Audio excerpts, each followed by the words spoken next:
Ah, Minecraft. Square-based sandbox with a world made for colossi that are the size of humans. A game where imagination drives everything. I'm sure all of you know this already.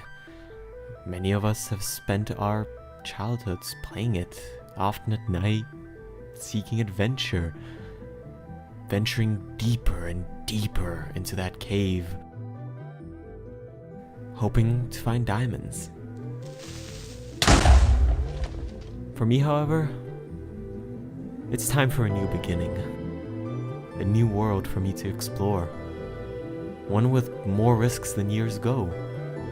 And one I could call home again. The risk of a single death taking it all away makes it all the more intriguing, even if terrifying. It makes me take in the experience much more intensely, and it makes it feel so genuine. There are many stories in or about Minecraft, but this one's mine. This is the story of how I made it through my first week in the hostile environment of hardcore Minecraft.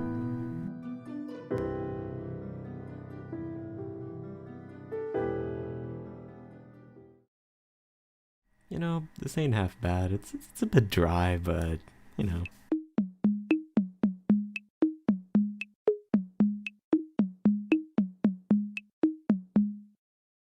This is it. My new world. My new home.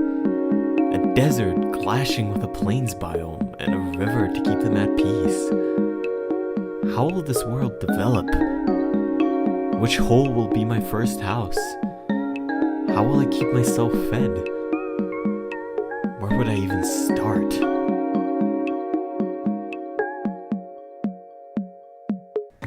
I started into this world like most others do. First, I gathered some wood. Then, I made a crafting table. Gathered food. And held a funeral. Dum, da, dum. Dum, dum, da, dum.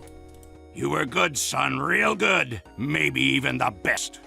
After some more food gathering, I set out to find a nice hole to settle in. On the way there, I found some cacti, and I got some ideas where to settle down. Dude, there's a savanna.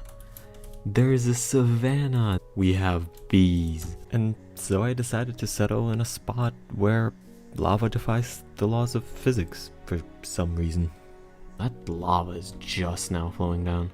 The foundation for my new home was already there. It was perfect. I quickly got to work and started by mining the coal at the entrance. I then used that same coal to light up the cave. You can stop worrying about Creeper now! As the day started to come to a close, I quickly crafted an axe and went to chop some more wood to prepare for the day ahead. Soon enough, it was dusk. It was my first sunset, and it was beautiful. I crafted myself a bed and went to sleep.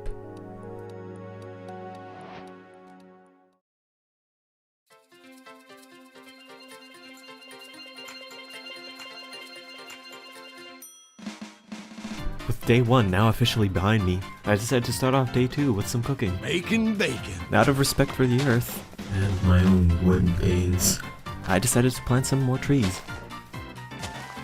With wood production firmly in my hands, I decided to have a go at designing the entrance to my house.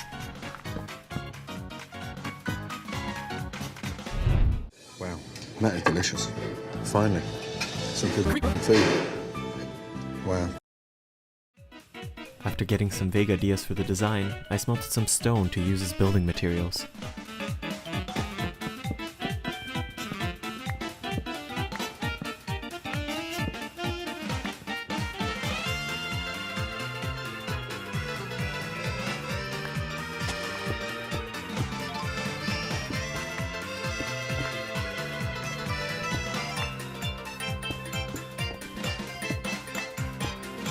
The design for the entrance was nearly finished, but I'd unfortunately run out of time, so I'd have to leave it for the next day.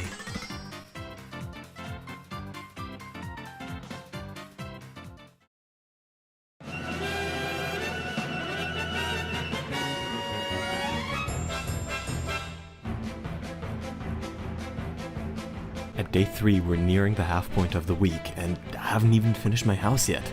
So I started off with some classic lumberjacking.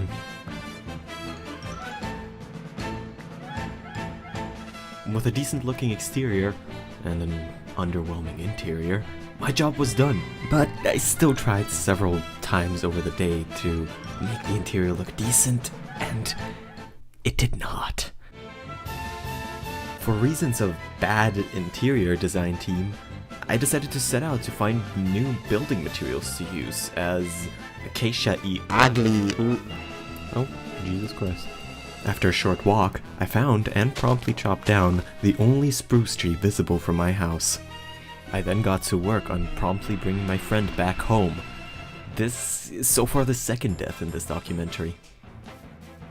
With my sprucey friends now firmly at home, I decided to have another go at designing my house.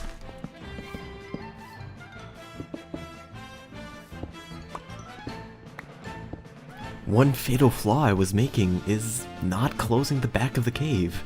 This let in way too much airflow and just would be unhealthy. But it wasn't the only one. My bed was white, and not its superior red brother.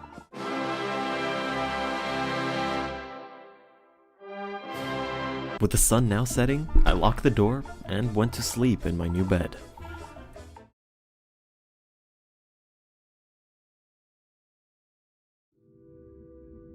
And just like that, it was time for day 4. Where am I? This looks like my house. There's a hole.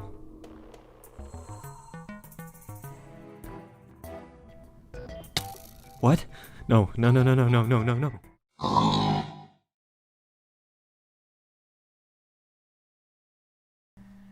With day 4, we've reached the half point of the week. Though my house isn't complete yet, it serves as proper shelter, and that's the most important part. Today, I decided that I need to expand on my arsenal. Where better to go for that than down? Though beforehand, this happened. I accidentally broke my wooden pickaxe and had to craft a new one to hang in a future item frame. With it, I also crafted a chest to store my items while I went mining. After putting everything away that wasn't considered a miner extraordinaire essential, I went off mining.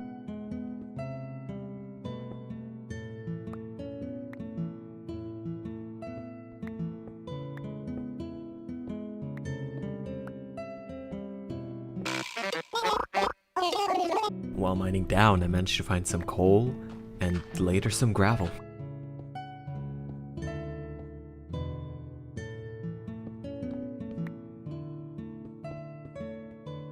After quite a bit of digging, I finally found a cave. It was perfect for finding iron. With a steady amount of paranoia, I lit up the cave and searched for iron.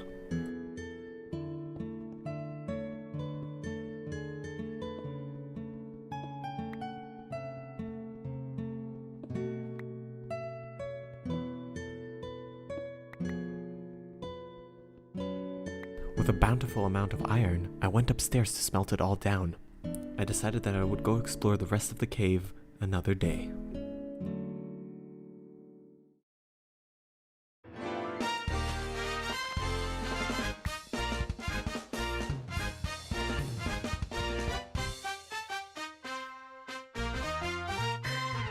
By day 5, my gear had become sufficient enough to ward off small groups of monsters, and thus, my plans of growing outwards could now begin.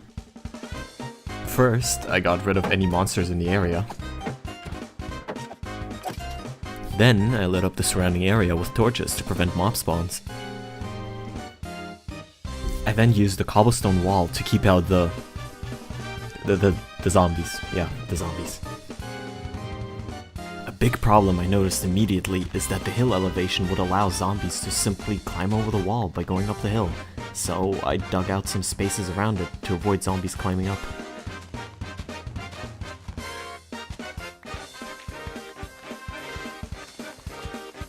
During this whole endeavor, a sheep managed to stay inside the enclosure, so I did the only right thing and took him in. Welcome aboard, Henry.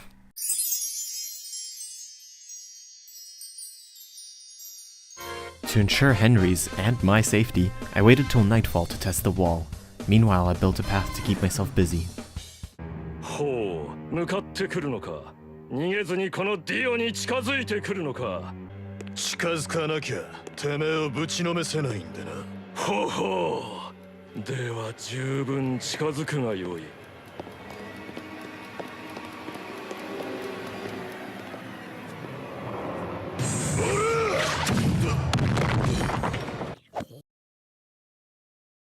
After fixing some minor security flaws in the wall, I dealt with nearby threats and went to bed.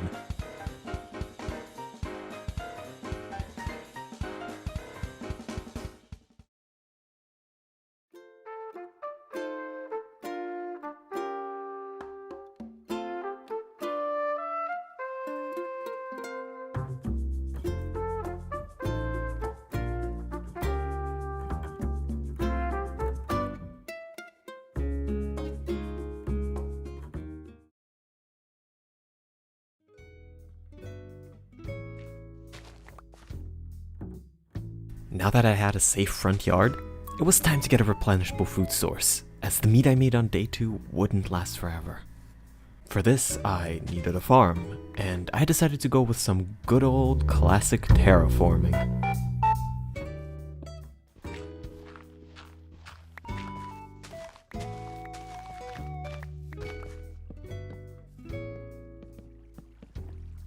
After providing the water source for the farm, all I had to do was make some farmland and plant the crops. Give me the plan. With the garden now set up, I could go finish some unfinished business. Remember the cave from day 4? The way up was just a dead end with nothing but some coal. I grabbed some coal I missed before investigating the other possible dead end. This side of the cave, however, was a bit more lively. I have spotted the enemy.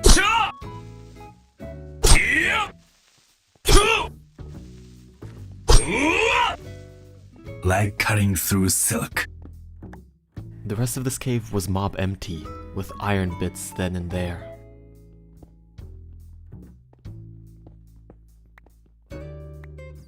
After another good plunder in the mine, day 6 was over.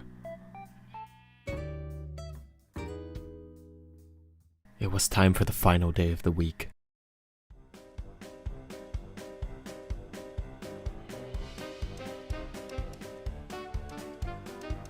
Day 7 would become the day of exploration. I wanted to know my surroundings to help me plan the days ahead.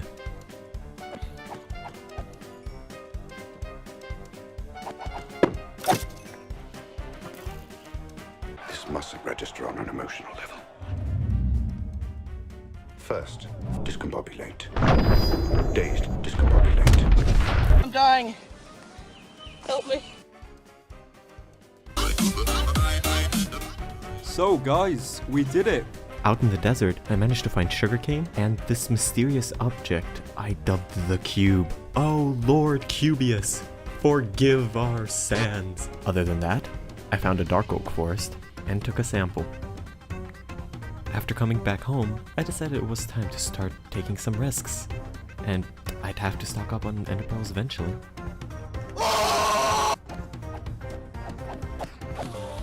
I used the grass block the Enderman dropped to give Henry a more suitable flooring.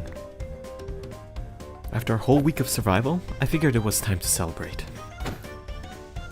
By pure chance, the skeleton had killed a creeper, and I managed to get my first music disc.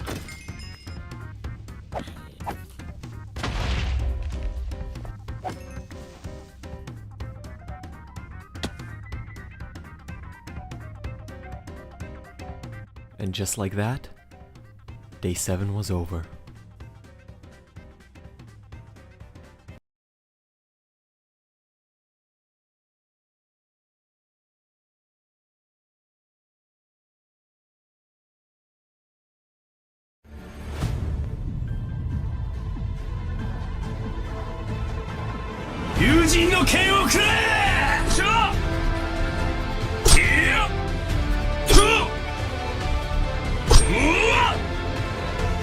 cutting through silk.